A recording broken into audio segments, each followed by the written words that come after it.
majority of Americans now believe that major donors and lobbyists have a significantly larger amount of influence on how members of Congress vote, and this is according to a newly published Gallup poll. Now, the poll asked respondents, how much influence do you think these different groups, donors, lobbyists, party leaders in Congress, and people, and just the people, right, people in the district they represent, have on have on how members of Congress actually vote? So how much influence do you think? All right, well, of these four groups asked, Americans perceive that major donors have the most influence. 64% say they have a lot of influence, followed by lobbyists at 55%. Slightly less than half of U.S. adults say that party leaders in Congress have a lot of influence in voting decisions, while 1 in 7 believe that constituents have the same level of influence. Interesting. Now, in their study, right? Well, first off, they actually tried to break this poll down by party, right? So they asked Democrats, they asked Republicans, they asked Independents, hey, what do you think, right? Along party lines, it might actually surprise you that there was almost no difference among party lines. It doesn't matter if you're a Republican sitting in Texas or a Democrat sitting in Massachusetts.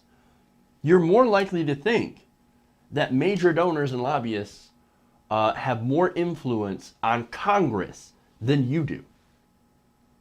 It turns out the issue of money in politics and corruption is not something that the left focuses mostly on. It's not a left issue, it's not a right issue. It's an American issue. It's an issue of corruption. And most Americans think and realize that the government right now is corrupt. That money is buying politicians. It's buying favors, it's buying special interests. That because of that money, because of these lobbyists and giant donors, that they're not getting represented the way that they want to be represented. Now, let me continue.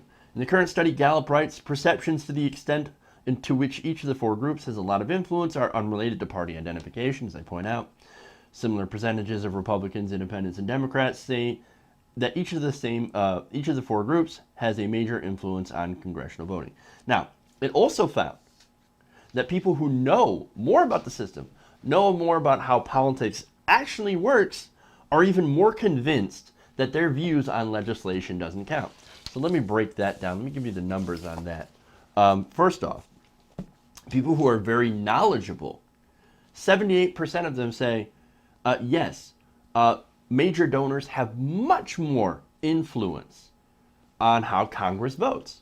Lobbyists, same for very knowledgeable people, it's still 78% of people saying that they've got more influence.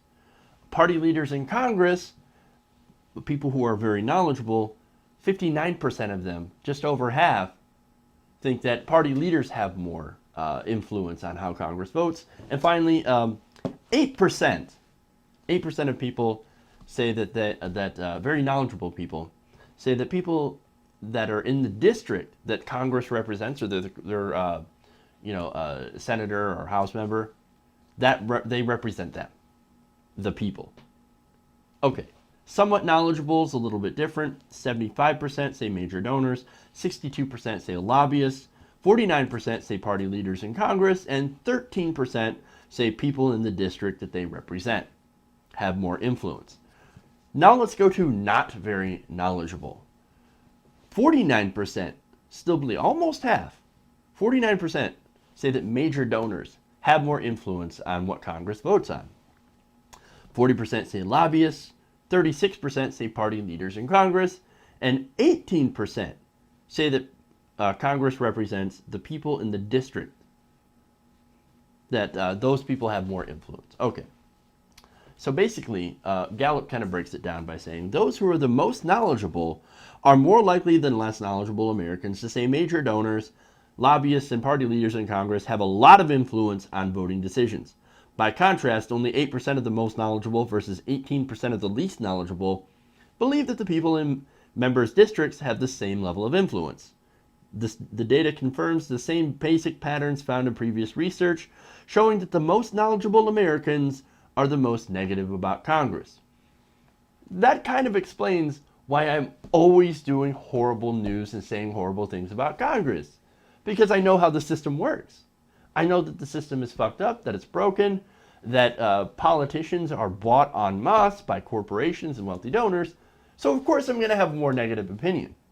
But if you're ignorant of the process, and I'm not even saying that most of the people who are ignorant of the process don't think that lobbyists and special interests don't have a lot of influence. They just think it has less. These people, bless their hearts, they actually think they have a voice. They actually think the politicians, at least 18% of them say, well, I think my politician represents me. I'm not exactly sure. I mean, you know, a lot of us still think the lobbyists and major donors have more impact. But, you know, oh well. So, essentially, the more you know about the government, the more you realize that Congress doesn't represent you. It represents the donor class and corporate lobbyists. And that's what's going on. So this is no surprise to me and you, right? To us, to people who are watching, to Bernie Sanders supporters. And look, even Donald Trump is getting people who are smart to follow them. Now, that sounds insane, right? But there are actually people who are following Donald Trump because they're sick of the system. Throughout the entire campaign, there is one premise that they both have. And that's the fact that they can't get bought. Now, in Trump's case, that's not entirely true. Just recently, Trump was busted soliciting donations from foreign politicians. Trump can be bought, but he still has this, I can't even think of the word right now. People think that Donald Trump can't be bought. Just like people know that Bernie Sanders can't be bought. So he's got this, people think that, okay? I don't know why that I can't find that word. But as I said, in Trump's case, no, he can be bought. He just hasn't been bought by the right people yet. And it makes someone like Trump appear to be more honest than Hillary Clinton. Hillary Clinton is the face of a bought politician. We know she's been purchased. We know she's been purchased many times by the health insurance company, by the banks, by Goldman Sachs, etc., etc. Trump, we don't know. Trump was on the other side doing the purchasing. Now that he's running for president, of course he's going to raise money from businesses and corporations that will actually give to him. Now, he's not getting a lot of that support because he says horrible racist things. The Chamber of Commerce doesn't want to touch him with a 10-foot pole. That doesn't make him not bought. That just makes it so that he seem that he's so bad that not even some of the corporation, not even the Chamber of Commerce wants to touch him. No, they would rather go for Hillary Clinton at this point, which is sad. As for Bernie Sanders, he was a guy who actually couldn't be bought. And that right there is sort of the reason why the DNC really messed up this primary. Do not discount the power of populism or the anger of the people. And I think the Democratic Party made a grievous error in ignoring the populist firestorm that is coming, that is already here. And we all know that it's here when you read poll after poll like this, study after study like this. Americans know their politicians, they're bought, and they're pretty pissed off about it. And the Hillary Clintons and the Chuck Schumers can sit there and be smug and think that, hey, we won, right? The people are going to line up behind us because they don't want Donald Trump. They think that this populist anger is going to die with the Bernie Sanders campaign. But that's not true.